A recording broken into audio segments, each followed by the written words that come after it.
नमस्कार बच्चों। तो चलिए आज हम स्टार्ट करते हैं। लाइट रिफ्लेक्शन वाला चैप्टर है जिसका पार्ट 2 रिफ्रैक्शन हम पढ़ने वाले हैं। रिफ्लेक्शन पार्ट हमने पहले पढ़ा था, आज हम क्या पढ़ेंगे? रिफ्रैक्शन वाला पार्ट पढ़ेंगे। तो चलिए स्टार्ट करते हैं बच्चों।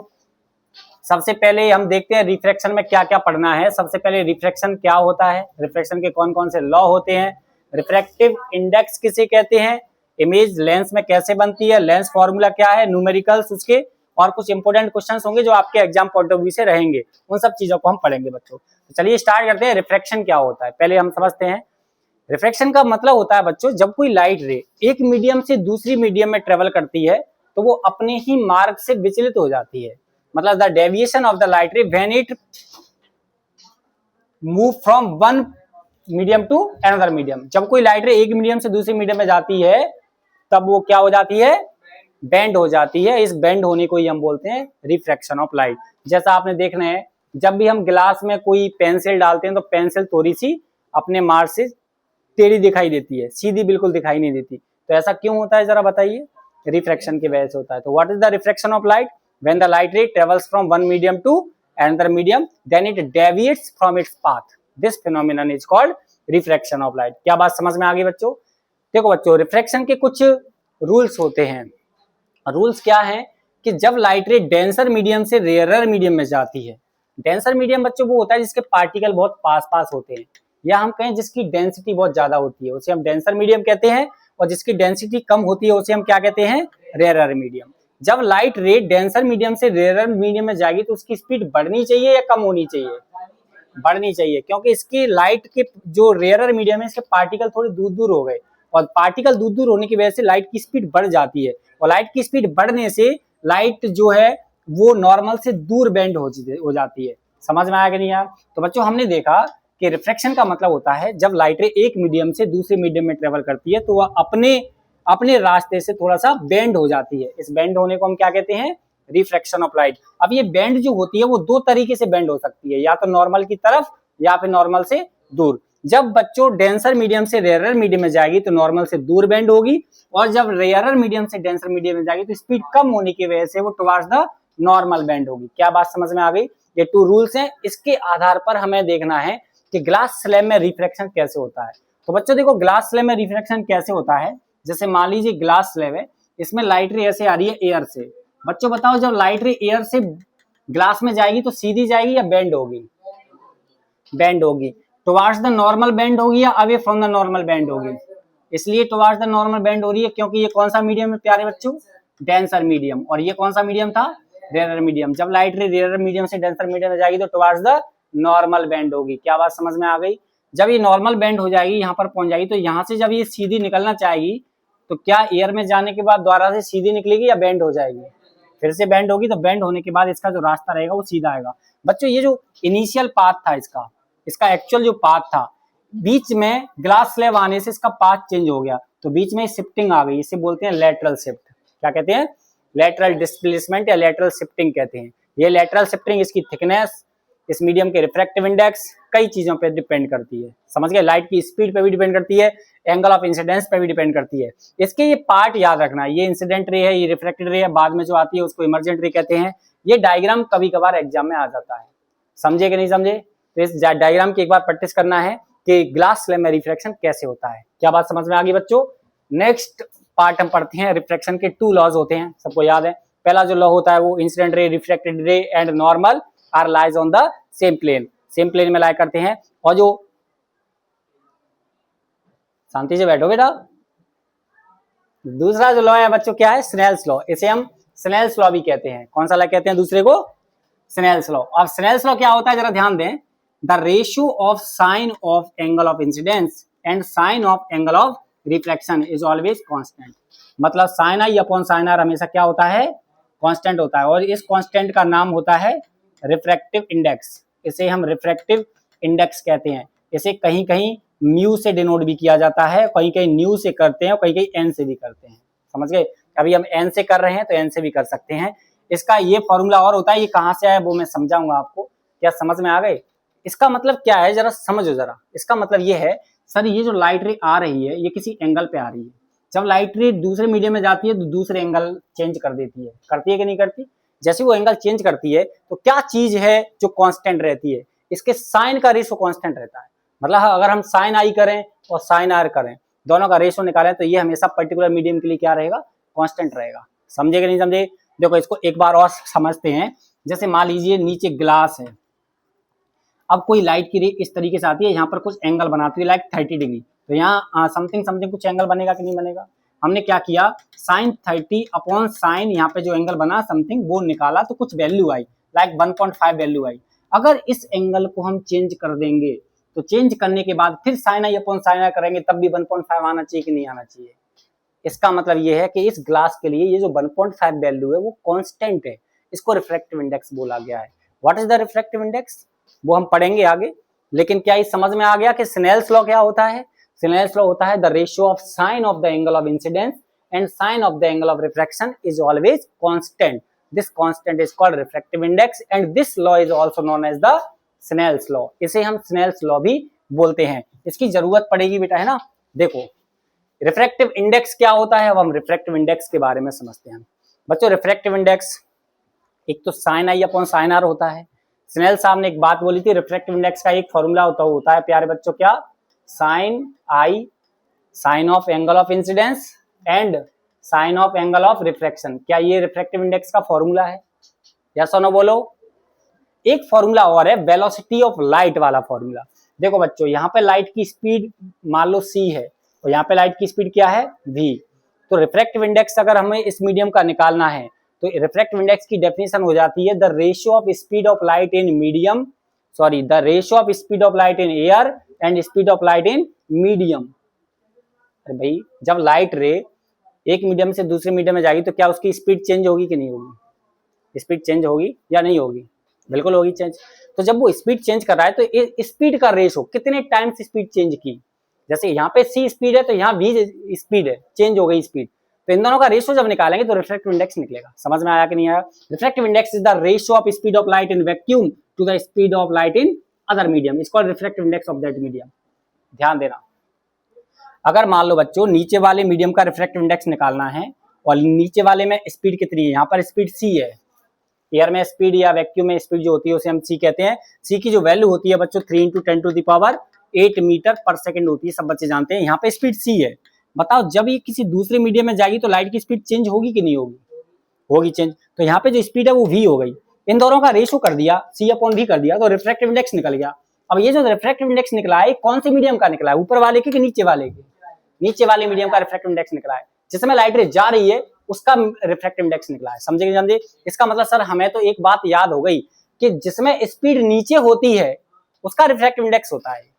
जिसका रिफ्रैक्टिव इंडेक्स निकालते हैं उसकी स्पीड लाइट कहाँ लेते हैं, नीचे लेते हैं ऊपर लेते हैं? नीचे लेते हैं। मतलब v स्पीड कहाँ की है, इसकी, तो ये रिफ्रैक्टिव इंडेक्स किसका है, इसका। समझे? ये जो मीडियम है इसका रिफ्रैक्टिव इंडेक्स निकालना है तो इसमें स्पीड कितनी है उसको नीचे लेना है और किसके रेस्पेक्ट में निकालना है उसको ऊपर लेना है। सर हमें तो एक बात समझ में आ गई, speed of light in air and speed of light in other medium is called refractive index of that medium. समझ में आया कि नहीं आया? दोनों का रेशियो आपको याद रखना है अच्छे से। क्लियर है कि नहीं? अब बच्चों इस रिफ्रैक्टिव इंडेक्स को हम एब्सोल्यूट रिफ्रैक्टिव इंडेक्स भी कहते हैं। ऐसा रिफ्रैक्टिव इंडेक्स जिसे हम एयर के रेस्पेक्ट में देखते हैं या हम वैक्यूम के रेस्पेक्ट में देखते हैं, तो ऐसे रिफ्रैक्टिव इंडेक्स को हम एब्सोल्यूट रिफ्रैक्टिव इंडेक्स कहते हैं। क्या एब्सोल्यूट रिफ्रैक्टिव इंडेक्स क्या होता है बच्चों? जब हम किसी रिफ्रैक्टिव इंडेक्स को किसके रेस्पेक्ट में देखें, एयर या वैक्यूम के रेस्पेक्ट में देखें, तो यहाँ पे एयर या वैक्यूम के रेस्पेक्ट में देख रहे हैं, so it is known as the absolute refractive index. समझ में आ गई बात? इसके बाद एक क्वेश्चन है, इस टाइप का क्वेश्चन करेंगे हम, find the speed of light in medium. किसी मीडियम में लाइट की स्पीड निकालनी है, मान लीजिए मीडियम है, इस मीडियम में स्पीड ऑफ लाइट निकालना है, ठीक है। रिफ्रैक्टिव इंडेक्स इस मीडियम का कितना है, 1.5। सर रिफ्रैक्टिव इंडेक्स मीडियम का दिया हुआ है 1.5, स्पीड ऑफ लाइट मीडियम में हमें निकालनी है। बताइए ऊपर क्या है, एयर है, ऊपर क्या है, एयर, तो एयर में स्पीड कितनी होती है, c होती है। लाइट की स्पीड यहाँ जाके चेंज होने वाली है कि नहीं होने वाली है? तो बताइए रिफ्रैक्टिव इंडेक्स का फॉर्मूला क्या था, speed of light in air upon speed of light in other medium. आपको पता है रिफ्रैक्टिव इंडेक्स दिया हुआ है 1.5, c 3 × 10⁸ metre per second, v हमें निकालना है, तो v निकालने के लिए क्या करेंगे, 3 × 10⁸ मीटर पर सेकंड में 1.5 पर डिवाइड देंगे तो स्पीड कितनी हो जाएगी, 2 × 10⁸ मीटर पर सेकंड। क्या पता चला यहाँ से बच्चों? सर यहाँ से एक बात पता चली हमें कि जैसे जैसे रिफ्रैक्टिव इंडेक्स बढ़ रहा है, रिफ्रैक्टिव इंडेक्स एयर का कितना होता है बच्चों? एयर का रिफ्रैक्टिव इंडेक्स 1 होता है। इस मीडियम का रिफ्रैक्टिव इंडेक्स कितना था? 1.5 था। बताओ रिफ्रैक्टिव इंडेक्स बढ़ा कि कम हुआ? जब रिफ्रैक्टिव इंडेक्स बढ़ेगा तो स्पीड कम हो रही है कि बढ़ रही है? कम हो रही है कि नहीं हो रही? स्पीड इसमें कितनी थी? इसमें थी sir 3 into 10 to the power 8 metre per second. इसमें कितनी हो गई? 2 into 10 to the power 8 metre per second. तो बताइए क्या refractive index inversely proportional to the speed of light है कि नहीं है? रिफ्रैक्टिव इंडेक्स ज्यादा होगा तो स्पीड ऑफ लाइट कम होगी, स्पीड ऑफ लाइट बढ़ेगी तो रिफ्रैक्टिव इंडेक्स ज्यादा होगा। क्लियर है कि नहीं है? यस और नो? ठीक है, ये बात हमेशा याद रखना। रिफ्रैक्टिव इंडेक्स कम होगी तो स्पीड ऑफ लाइट भी कम होगी कि ज्यादा होगी? रिफ्रैक्टिव इंडेक्स कम होगा तो स्पीड ऑफ लाइट ज्यादा होगी। जितना रिफ्रैक्टिव इंडेक्स कम करेंगे तो स्पीड बढ़ेगी, और रिफ्रैक्टिव इंडेक्स बढ़ा देंगे तो स्पीड कम हो जाएगी। ये बात ध्यान रखना। एक बच्चों और होता है जिसे हम बोलते हैं relative refractive index. Relative refractive index क्या होता है? किसी मीडियम का किसी दूसरे मीडियम के रेस्पेक्ट में जो रिफ्रैक्टिव इंडेक्स होता है उसे हम क्या कहते हैं? Relative refractive index. The refractive index of medium 2 with respect to medium 1 is called refractive index of medium 2। समझ गए कि समझे? If the refractive index of medium 2 with respect to medium 1 is called the refractive index of medium second with respect to 1। समझ में आया कि नहीं आया? बोलो हाँ या ना? Is called the relative refractive index of medium 2 with respect to 1। Clear है कि नहीं? ये बात ध्यान रखना, ये चीज लिखी हुई है यहाँ पर। अब ये रिफ्रैक्टिव इंडेक्स 2 का निकाला गया 1 के रेस्पेक्ट में। इसको हम ऐसे भी लिख सकते हैं बच्चों, refractive index of 2 with respect to 1। ऐसे भी लिखो या ऐसे लिखो, एक ही बात होती है। इसको निकालने का तरीका क्या है? Velocity of light in medium 1 upon velocity of light in medium 2। बताइए रिफ्रैक्टिव इंडेक्स किसका है ये? 2 का या 1 का? 2 का। किसके रेस्पेक्ट में? 1 के। 2 का रिफ्रैक्टिव इंडेक्स है तो स्पीड 2 नीचे आनी चाहिए। सही है गलत है? वेलोसिटी के इनवर्सली होता है। कैसा होता है? वेलोसिटी के इनवर्सली। सर रिफ्रैक्टिव इंडेक्स अगर 2 का ले रहे हैं तो स्पीड भी 2 के नीचे आएगी। क्लियर है कि नहीं है? बोलो हाँ या ना? अगर मैं आपसे ये कहूँ रिफ्रैक्टिव इंडेक्स 1 का बताओ 2 के रेस्पेक्ट में, तो कैसे लिखोगे आप? स्पीड 2 ऊपर आएगी और स्पीड 1 नीचे आएगी। क्या ये बात समझ में आ गई कि नहीं आ गई? बिल्कुल सिंपल है कि नहीं है? चलिए अब हम आगे बढ़ते हैं। एक रिलेशन है जिसे हमें पता होना चाहिए। जैसे रिफ्रैक्टिव इंडेक्स 2 का 1 के रेस्पेक्ट में निकालना है। मान लो बच्चों ये बड़ा इंपॉर्टेंट रिलेशन है बच्चों, ऐसा कोई भी साल नहीं है इस पे बेस्ड कोई न्यूमेरिकल क्वेश्चन सीबीएसई बोर्ड में आपको नहीं आया हो। एक न एक क्वेश्चन जरूर आता है इस पे। 2 मार्क्स का क्वेश्चन हर बार आता है। 2023 में एक क्वेश्चन आया हुआ है जो इसमें लिखा हुआ है, मैं बताऊंगा आपको आगे। अभी जो मैं क्वेश्चन बता रहा हूँ इस पे बेस्ड एक क्वेश्चन आता है। ये है क्या चीज, पहले मैं ये आपको बता रहा हूँ बच्चों। देखो मान लो ये वाटर है, क्या ये? इसका रिफ्रैक्टिव इंडेक्स दिया हुआ है 1.33। तो बेटा ये जो रिफ्रैक्टिव इंडेक्स दिया है ये एयर के रेस्पेक्ट में दिया है या किसी अदर मीडियम के रेस्पेक्ट में है? ये एयर के रेस्पेक्ट में। मतलब ये कौन सा रिफ्रैक्टिव इंडेक्स हो गया? सर ये हो गया एब्सोल्यूट रिफ्रैक्टिव इंडेक्स। कौन सा है? Absolute refractive index of water. इसी तरह अगर मैं डायमंड की बात करूं, डायमंड का रिफ्रैक्टिव इंडेक्स 2.42 दिया हुआ है, तो बताओ बच्चों ये कौन सा है? Absolute refractive index of diamond. Diamond का एब्सोल्यूट रिफ्रैक्टिव इंडेक्स है, मतलब डायमंड का refractive index with respect to air ही है ना ये? यस और नो बोलो? Yes sir. अब मुझे ये निकालना है कि रिफ्रैक्टिव इंडेक्स डायमंड का वाटर के रेस्पेक्ट में क्या होगा। समझे?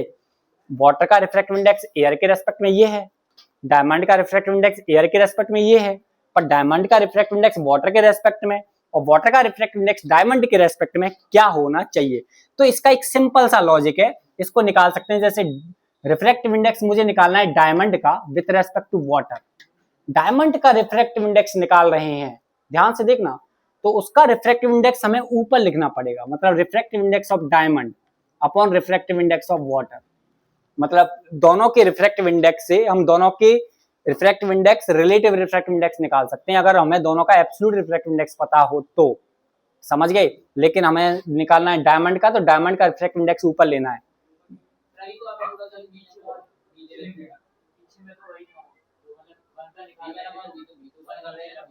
वन का निकालना है तो अब सुनो बेटा, ध्यान से सुनना, यही हम गलती कर देते हैं। समझे? यही हम गलती कर रहे हैं। एक्चुअली में क्या है, वो जो रेशो था वो स्पीड का रेशो था, वो जो रेशो था वो एंगल का रेशो था। वो एब्सोल्यूट रिफ्रैक्टिव इंडेक्स निकालने के लिए अगर हमें एंगल का रेशो लेना पड़ जाए तो एंगल उसका लेते हैं जिसका निकाल रहे हैं उसका नीचे लेते हैं, इनवर्सली होता है। समझे? स्पीड 2 का निकाल रहे हैं हम तो 2 की स्पीड नीचे लेंगे, लेकिन हम अगर एब्सोल्यूट रिफ्रैक्टिव इंडेक्स दिया है और इसका रिफ्रैक्टिव इंडेक्स इसके रेस्पेक्ट में निकाल रहे हैं तो हम उसका रिफ्रैक्टिव इंडेक्स ऊपर लेंगे, इसका नीचे लेंगे, जिसका निकाल रहे हैं उसका ऊपर लेते हैं। उल्टा होता है। कैसे हुआ, ये कैसे आया, इसके बारे में थोड़ा हम बात करते हैं। इस टॉपिक पे एक बार फिर से हम समझते हैं। It is the important topic. जरा ध्यान देना बच्चों, मान लीजिए दिस इज द मीडियम 1 और दिस इज मीडियम 2, समझ में आ रहा है? इसका रिफ्रैक्टिव इंडेक्स क्या है? मान लो μ1 है। ये कौन सा रिफ्रैक्टिव इंडेक्स है पहले बोलो। μ1 कौन सा रिफ्रैक्टिव इंडेक्स है? रिफ्रैक्टिव इंडेक्स एब्सोल्यूट है, ये एयर के रेस्पेक्ट में, समझ में आया?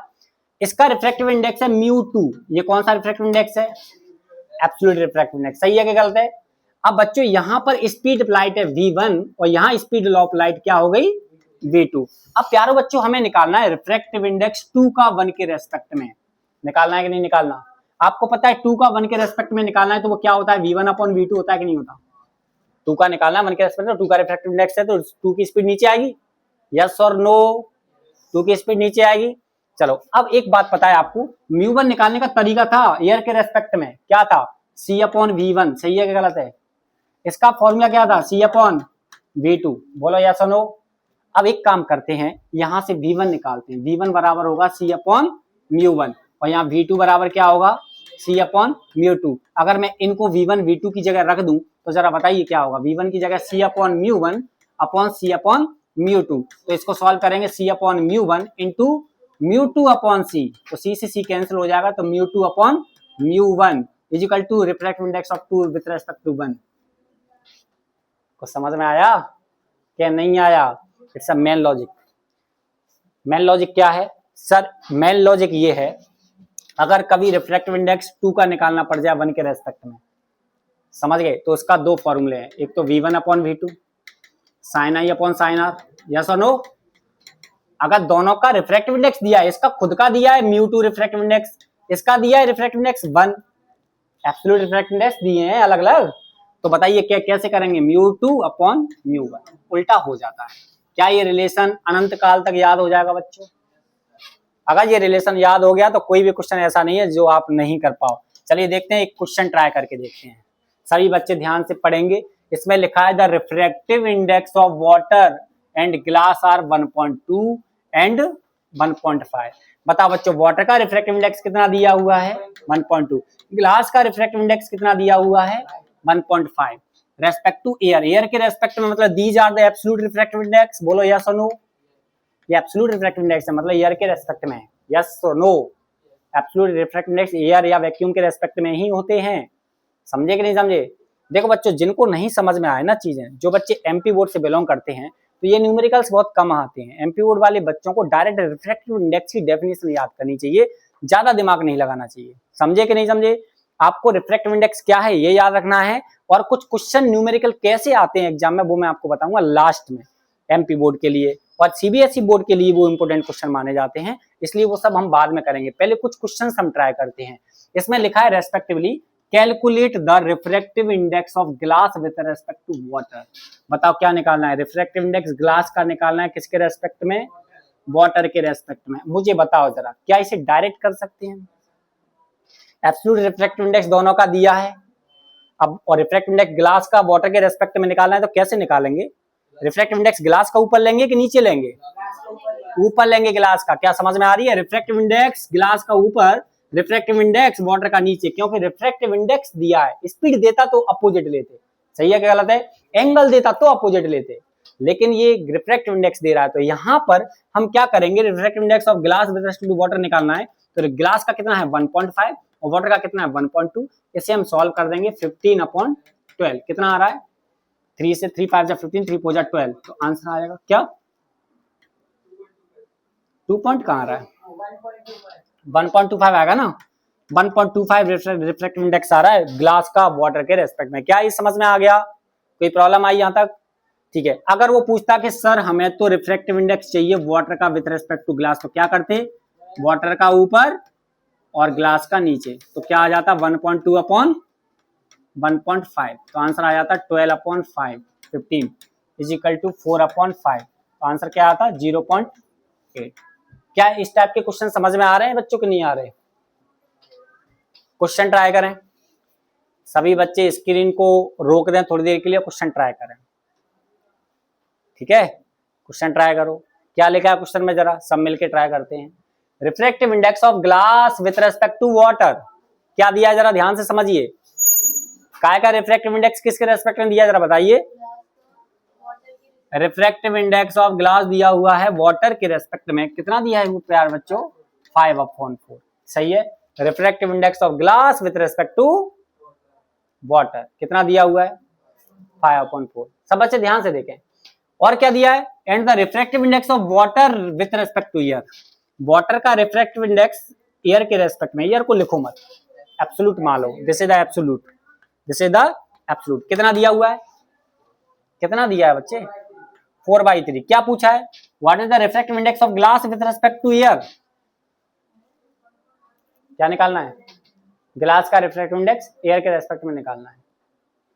ग्लास का रिफ्रैक्टिव इंडेक्स वाटर के रेस्पेक्ट में दिया है और वाटर का रिफ्रैक्टिव इंडेक्स एयर के रेस्पेक्ट में दिया है, अब ग्लास का एयर के रेस्पेक्ट में पूछा है, समझे कि समझे, तो भैया सिंपल सी बात है, सिंपल सी बात है sir, refractive index of glass with respect to water क्या होगा, refractive index of glass upon refractive index of water, air के रेस्पेक्ट में ना, refractive index of glass with respect to air, refractive index of water with respect to air, इन दोनों का ratio refractive index of glass with respect to water होगा या नहीं होगा, दोनों के एब्सोल्यूट का रेशियो रिलेटिव होता है, सही है क्या गलत है, दोनों के एब्सोल्यूट का रेशियो रिलेटिव होता है, और ऊपर जो एब्सोल्यूट रिफ्रैक्टिव इंडेक्स होगा उसी का रिफ्रैक्टिव इंडेक्स होगा नीचे वाले के रेस्पेक्ट में, क्या ये बात सही है, यही बात आपको याद रखनी है। आप ये मान के चलिए अगर आप सीबीएसई बोर्ड में हैं तो आपके 2 या 3 नंबर पक्के हो गए, समझे, इस पर बेस्ड एक न एक क्वेश्चन जरूर आने वाला है।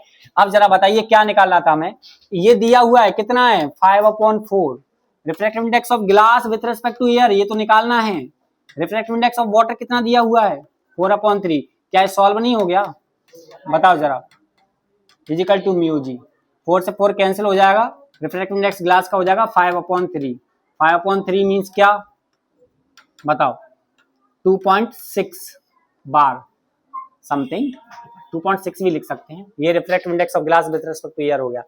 क्या प्यारे बच्चे ऐसे क्वेश्चन बन पा रहे हैं आप लोगों से, चलिए ट्राई करते हैं सब बच्चे फिर से मिलके, एक और क्वेश्चन आ रहा है आपके मार्केट में, एक क्वेश्चन आया है और ये बेटा सीबीएसई 2023 में आया हुआ क्वेश्चन है।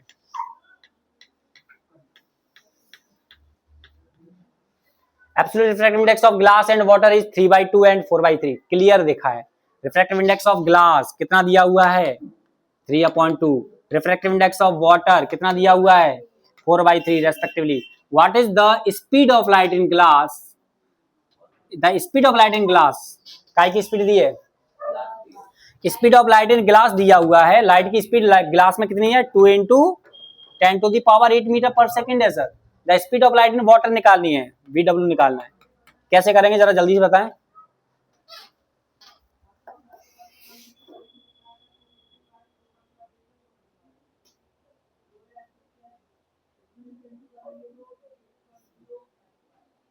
चलिए टाइम ओवर, चलिए करते हैं मिलके करते हैं सब बच्चे। एक बात बताओ बच्चों जरा ध्यान से सोचो, ऐसे क्वेश्चन में रिफ्रैक्टिव इंडेक्स अगर मुझे ग्लास का वाटर के रेस्पेक्ट में मिल जाए, सुनो जरा ध्यान से, एक फॉर्मूला जाओ जरा, रिलेटिव रिफ्रैक्टिव इंडेक्स का एक फॉर्मूला था, refractive index of glass with respect to water, speed के टर्म्स में बताओ क्या होगा, speed of light in water upon speed of light in glass, सही है कि गलत है, ये किसका रिफ्रैक्टिव इंडेक्स है ग्लास का विथ रेस्पेक्ट टू, अगर ये पता चल जाए तो काम आसान है कि नहीं है, यस और नो बोल दो, क्योंकि एक दिया हुआ है ग्लास वाला वाटर वाला निकल जाएगा, बस ये नहीं पता हमें, ये पता चल जाए तो काम आसान हो जाएगा, पर ये लिखना भी आना चाहिए बेटा, ये पता होना चाहिए कि ग्लास का रिफ्रैक्टिव इंडेक्स वाटर के रेस्पेक्ट में है, तो स्पीड ग्लास के नीचे ले ली तब वाटर की निकलेगी, समझ गए कि नहीं समझे, मतलब इनवर्सली होता है। अब ग्लास का वाटर के रेस्पेक्ट में अगर मुझे निकालना है तो यहां से निकाल सकते हैं हम, कैसे निकालेंगे जरा बताओ, ग्लास का वाटर के रेस्पेक्ट में फॉर्मूला क्या था, mu G upon mu W या mu W upon mu G, mu G upon mu W, सही है कि गलत है, बिल्कुल सही है, ये हमें निकालना है, तो क्या हो जाएगा म्यू जी कितना दिया हुआ है 3/2, म्यू डब्ल्यू कितना दिया हुआ है 4/3, तो कैसे हो जाएगा 3/2 × 3/4, समझ गए, 3/4 हो जाएगा, तो कितना हो जाएगा 9/8, ये refractive index of glass with respect to water हो गया, आ गया। अब यहाँ रख दो 9/8 इजिकल टू VW दिया है कि VG दिया हुआ है, VW हमें निकालना है, VG दिया हुआ है बच्चों 2 × 10⁸ मीटर पर सेकेंड, तो VW इजिकल टू हो जाएगा 9 × 2 × 10⁸ मीटर पर सेकेंड, अपॉन 8। समझ गए बच्चों? कोई प्रॉब्लम? इससे कैसे करते हैं? हाँ 2 से ये 4 बच जाएगा, 4 का 9 में देंगे तो 2 पॉइंट आएगा VW। क्यों नहीं करना? अच्छा 9/4 ऑप्शन है क्या? 9/4 इंटू 10⁸ मीटर पर सेकेंड, दिस इज आंसर। समझ में आ गया कि नहीं आया? बताइए क्या पूछा, कैसे घुमाया ये क्वेश्चन? सीबीएसई में आया हुआ क्वेश्चन था, ऐसे ही क्वेश्चन आते हैं, समझे? याद था ये? ऐसे क्वेश्चन 2024 में भी एक आया था, 25 में भी आ सकता है। तो इस टाइप के क्वेश्चन आपको बनाना चाहिए। इस तरीका लेंस के बारे में पढ़ते हैं, जैसा मिरर में पढ़ा था वैसा ही लेंस में होता है बच्चों। इसमें ज्यादा दिमाग लगाने की जरूरत नहीं है, इसमें सिर्फ रे डायग्राम्स होते हैं। रे डायग्राम्स को आपको पढ़ना है। देखो कैसे, आपको पहले पार्ट्स याद रखने हैं। कॉन्वेक्स के पार्ट होते हैं, वही कॉनकेव के पार्ट्स होते हैं, कोई अलग अलग पार्ट्स नहीं है। सेंटर ऑफ कर्वेचर होता है, 2 सेंटर ऑफ कर्वेचर होते हैं, C1 C2, ठीक है। एक फोकल लेंथ होती है, प्रिंसिपल फोकस होते हैं, अपर्चर होता है, ऑप्टिकल सेंटर को बोलते हैं, ये सब पता है। ऐसा कॉन्वेक्स लेंस होता है जिसका ऊपर से थिन हो और बीच में क्या हो, थिक हो, और ऊपर से थिक बीच में थिन हो तो उसे बोलते हैं कॉनकेव। ये लेंस है। लेंस के बाद हम कुछ चीजों को हम समझते हैं।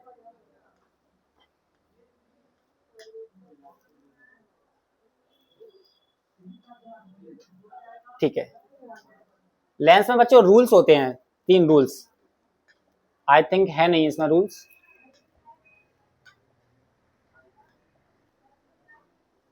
इस तरीका लेंसेस में कुछ रूल्स होते हैं बच्चों, है ना।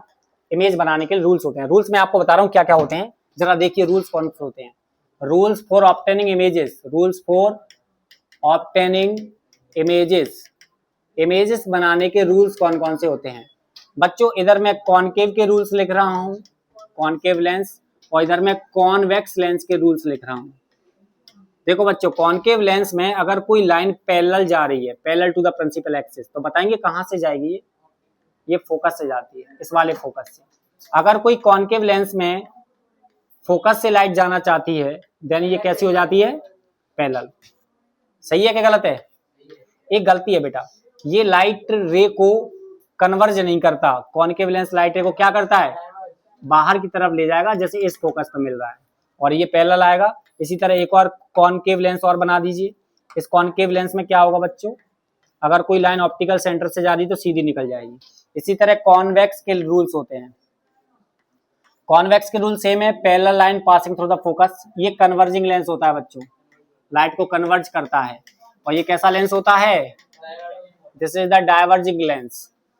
जब कोई लाइन फोकस से जा रही होती है तो वो कैसी हो जाती है? पैरेलल। जब कोई लाइन ऑप्टिकल सेंटर से जाती है तो सीधी निकल जाती है। ये रूल्स कुछ है, रूल्स बने हुए थे। आई थिंक पेज उसमें डिलीट हो गया है, आया नहीं होगा। चलिए देख लेना, मैं आपको PDF भेजूंगा, उसमें मिल जाएगी बेटा, है ना। उसमें रे डायग्राम ये वाले बहुत अच्छे से बने हुए हैं। अभी शायद वो पेज हट गया है इसमें से, है नहीं, देख लेंगे बच्चों। अब इमेज कैसे बनती है कॉनकेव लेंस में, वो हम समझते हैं। ध्यान से समझना।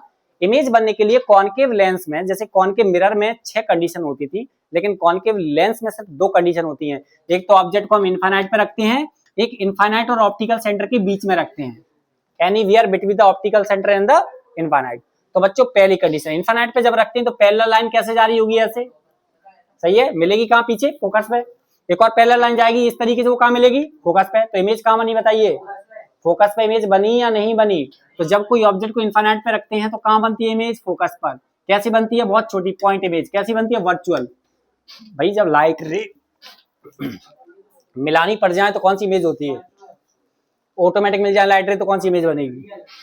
सबको पता है ये बात तो, क्या नहीं पता बच्चों? ऐसे ही एक पैरेलल लाइन ऐसे जा रही है, देखो पैरेलल लाइन कैसे गई? बाहर की तरफ, जैसे फोकस पे आ रही है ऐसे।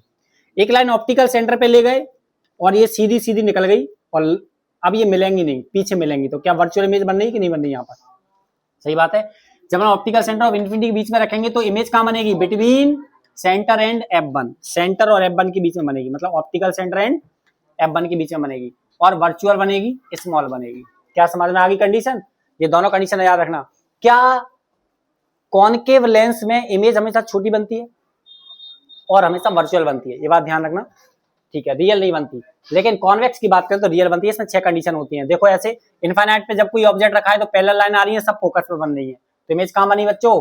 फोकस पर। जब किसी ऑब्जेक्ट को हम रखते हैं यहाँ पर, फोकस सेंटर ऑफ कर्वेचर से थोड़ा आगे, तो पहला लाइन जाएगी, पहला line passing through the focus, यहाँ पे इमेज बनेगी, एक सीधी ले जाओ, यहाँ इमेज बन रही है, एक सीधी जाके ऐसे चली जाएगी, एक सीधी ले जाएगी, यहाँ इमेज बनेगी, सी पर रखेंगे तो सी पर इमेज बनेगी, समझे, उल्टी बनेगी, रियल इन्वर्टेड बनेगी, सभी रियल इमेज है, इन्वर्टेड इमेज है, वर्चुअल इमेज सिर्फ लास्ट कंडीशन में है। ये सब रे डायग्राम्स आपको पता है, आपने बहुत प्रैक्टिस कर रखी है इनकी, आप इनकी बार बार प्रैक्टिस कर सकते हैं, समझ गए।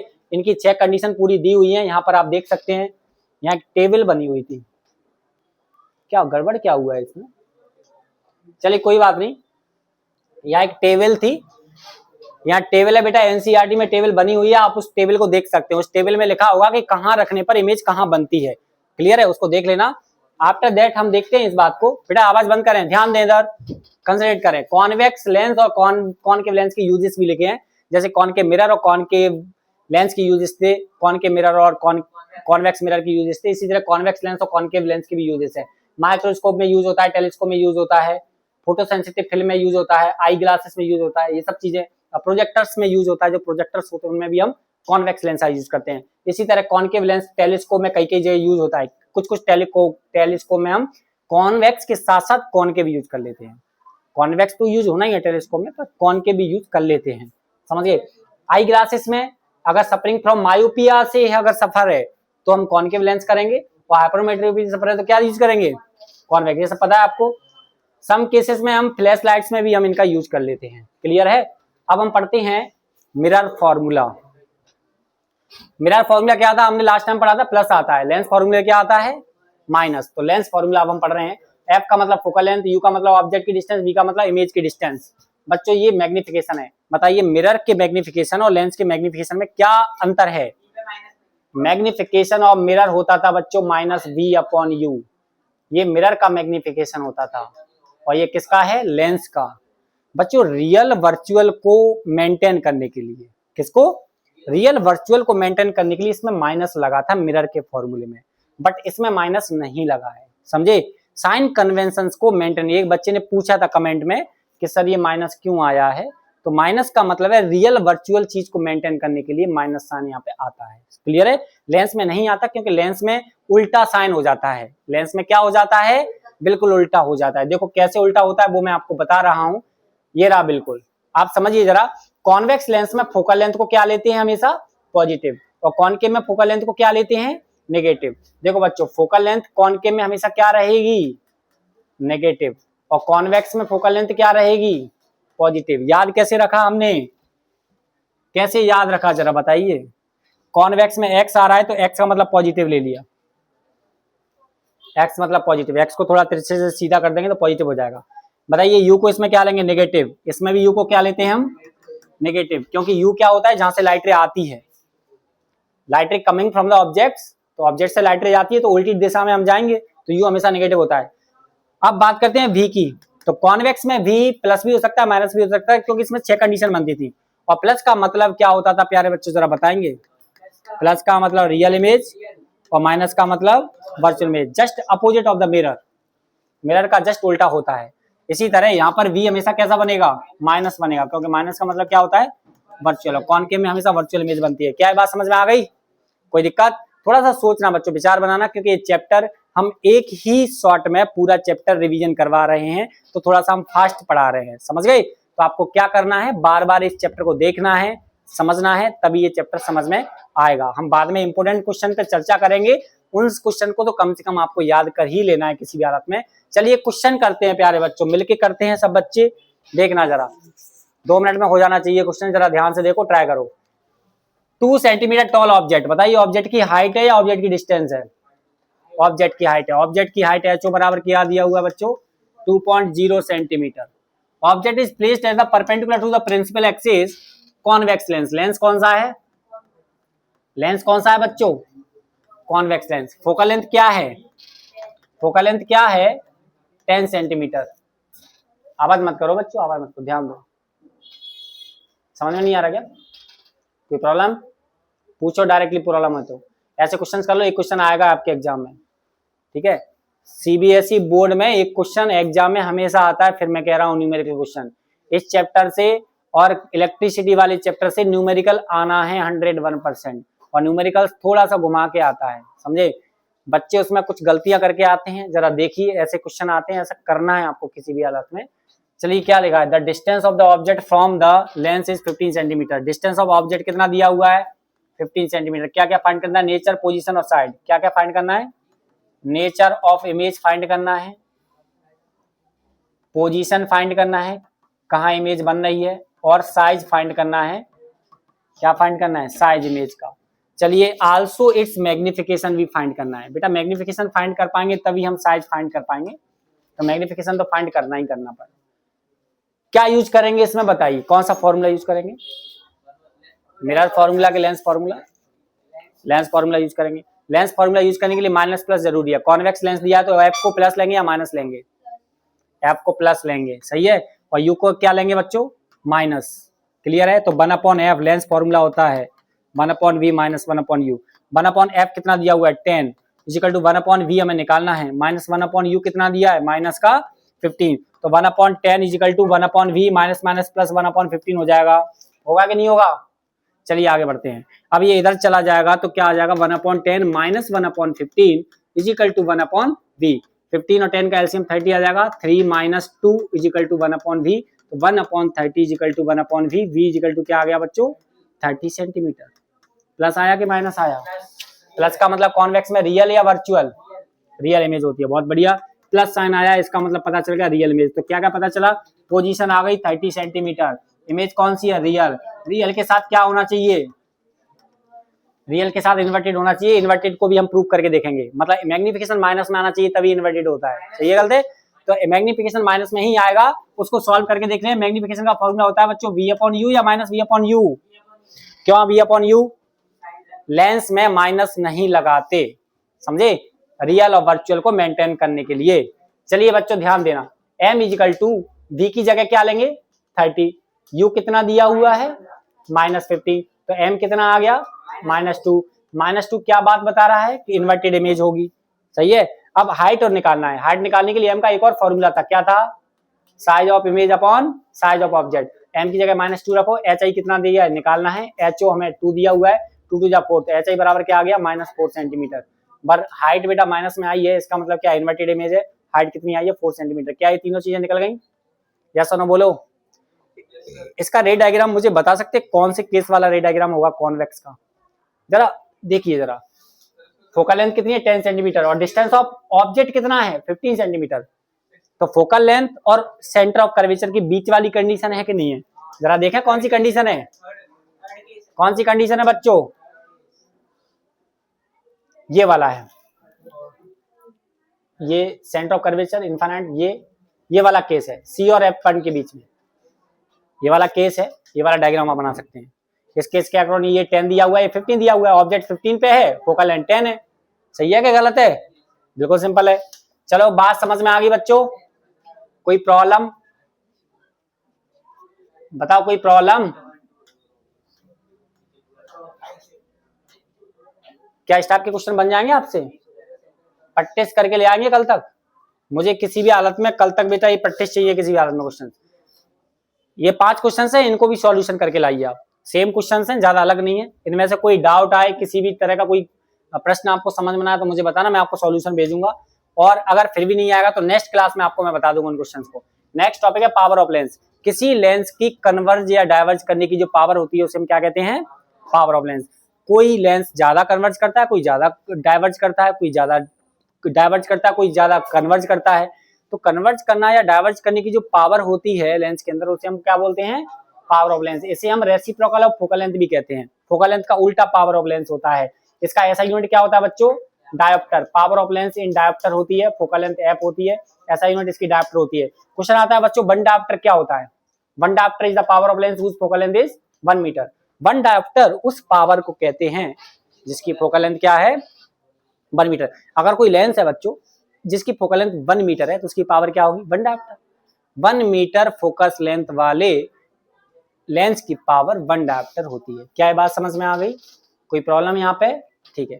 तो ये बात बच्चों है आपको याद रखना है। देखो 1 डायोप्टर का मतलब क्या होता है 1 metre, 1 focal length 1 metre.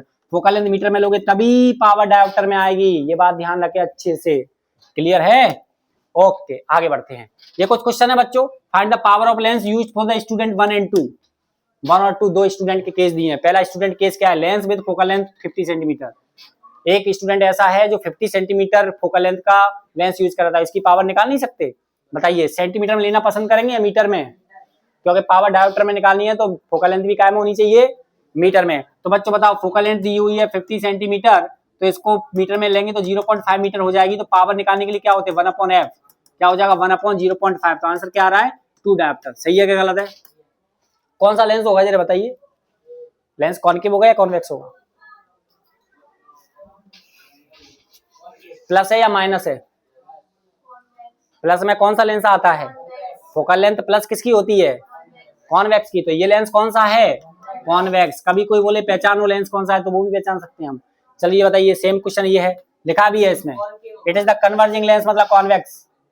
Convex lens ही तो कन्वर्जिंग होता है। ये भी पूछेगा कन्वर्जिंग हुआ या डाइवर्जिंग हुआ, तो आपको पहचानना है कन्वर्जिंग लेंस मतलब कौन सा लेंस? Convex lens. बेटा कन्वर्जिंग डाइवर्जिंग में कंफ्यूजन रहता ही है, क्योंकि मिरर का अपोजिट होता है। कॉन्वेक्स लेंस कन्वर्जिंग होता है बट कॉन्वेक्स मिरर डाइवर्जिंग होता है। ये बात हमेशा याद रखना। समझे कि नहीं समझे? ठीक है। अब देखो बच्चों, ये -50 सेंटीमीटर दिया, तो पहले बताओ लेंस कौन सा है? क्या ये कॉन्वेकेव लेंस होगा कि नहीं होगा? कॉन्केव लेंस को और कौन सा लेंस बोलते हैं? This is also called diverging lens, क्योंकि लाइट रे को डाइवर्जिंग करता है। बताइए, ये एफ दिया हुआ है -50 सेंटीमीटर, मीटर में कन्वर्ट करेंगे तो एफ क्या हो जाएगा? -0. अरे बोलो 5 मीटर हो जाएगा। पावर निकालनी है तो 1/f कर देंगे, 1/-0.5, तो पावर बराबर हो जाएगा -2 डायोप्टर। समझे? मतलब ये स्टूडेंट 2 जिसकी बात कर रहे हैं हम, वो कॉन्केव लेंस लगाया हुआ है और स्टूडेंट 1 कॉन्वेक्स लेंस लगा हुआ है। पावर दोनों की सेम है, बस माइनस प्लस का अंतर है। समझे कि नहीं समझे? यस और नो?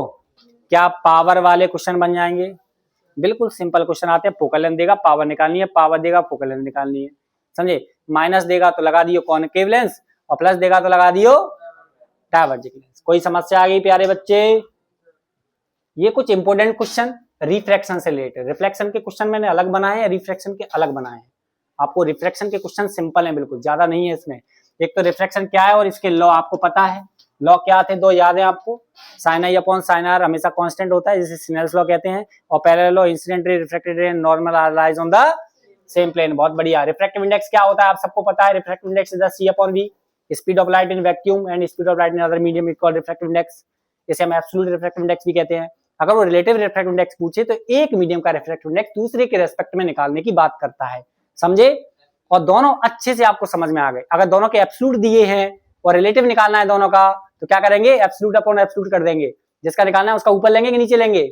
ऊपर लेंगे। समझदार हो गए? हो गए कि नहीं हो गए? तो 10th क्लास के बच्चे इस उम्र में समझदार होना बहुत बड़ी बात होती है, क्योंकि इस उम्र में समझदार हो नहीं पाते। Numerical based on the refractive index कर पाओगे? अभी करवाए थे। रिफ्रैक्टिव इंडेक्स पे बेस्ड कोई न्यूमेरिकल आ जाए तो कर दोगे? सिंपल न्यूमेरिकल आएगा, रिफ्रैक्टिव इंडेक्स देगा, स्पीड निकालनी है, आराम से हम निकाल सकते हैं। सी की वैल्यू क्या होती है? 3 × 10⁸ मीटर पर सेकंड होती है। क्या पावर ऑफ लेंस से रिलेटेड कोई क्वेश्चन बनेगा? कर दोगे? पी दिया है, एफ निकालना है, एफ दिया है, पी निकालना है। बहुत ही सिंपल क्वेश्चन होते हैं। और यूजेस ऑफ कॉनकेव है कॉन्वेक्स लेंस तो आप कर सकते हैं क्या नहीं कर सकते? ये कुछ एक नंबर के क्वेश्चन है। बताओ ऐसा unit of power of lens? Dioptre. Centre point of the lens is called optical centre. What will be the power of lens whose focal length is 1 metre? 1 dioptre. बहुत बढ़िया। Write the lens formula. 1/f = 1/v -1/u। ऊ क्या कर रहे हो बेटा? है answer दो, ऊ मत करो। What is the power of lens whose focal length is? जल्दी बताओ। +2 डायोप्टर। क्यों हो जाएगी? क्योंकि आधी हो गई फोकस तो डबल हो जाएगा पावर। फोकल लेंथ का रेसिप्रोकल होता है पावर। समझे? आधी कर दो फोकल लेंथ, डबल हो जाएगा पावर। डबल कर दो फोकल लेंथ तो आधी हो जाएगी पावर। क्या शायरी है? सही है गलत है? ठीक है बच्चों, क्या ये समझ में आ गए? आप आंसर दे रहे थे कि इसमें देख के तो नहीं दे रहे थे? मुझे लगा इसमें देखे। चल जल्दी बताओ, बिना देख के बताओ कौन सा लेंस है? बताओ कौन सा लेंस दिख गया क्या? कोई बात नहीं। डिमिनिश्ड छोटी इमेज बनाता है, वर्चुअल और डायरेक्ट बनाता है। कॉनकेव भी था। कॉन्वेक्स में तो अलग अलग कंडीशन बनती थी, रियल भी बनती थी, वर्चुअली बनती थी। सिर्फ वर्चुअल बनाता है, हमेशा वर्चुअल बनाता है। कौन सा लेंस है वो? Concave lens. सिंपल सी बात है। बताइए ऐसी कौन सी चीज है जो स्पीड ऑफ लाइट के रेशो को दर्शाती है? वो रिफ्रैक्टिव इंडेक्स है। क्या बात समझ में आ गई? बहुत ही सिंपल सिंपल क्वेश्चन आते हैं। लाइक करो, सब्सक्राइब करो, कमेंट करो। कोई भी समस्या है तो आप मुझे मैसेज करिए मेरे व्हाट्सएप नंबर पे, और इसकी पीडीएफ फाइल भी मैं आपको प्रोवाइड करूंगा। इसमें जो जो मैंने क्वेश्चंस आपको दिए हैं उन सब क्वेश्चंस को आपको क्या करना है, घर पे प्रैक्टिस करना है। इससे ज्यादा भी आप क्वेश्चंस प्रैक्टिस कर सकते हैं। आपको कोई भी प्रैक्टिस क्वेश्चंस नहीं आ रहा है तो आप मुझे बताइए, मैं आपको सॉल्यूशन प्रोवाइड करूंगा। ठीक है बच्चों, okay, bye bye, take care.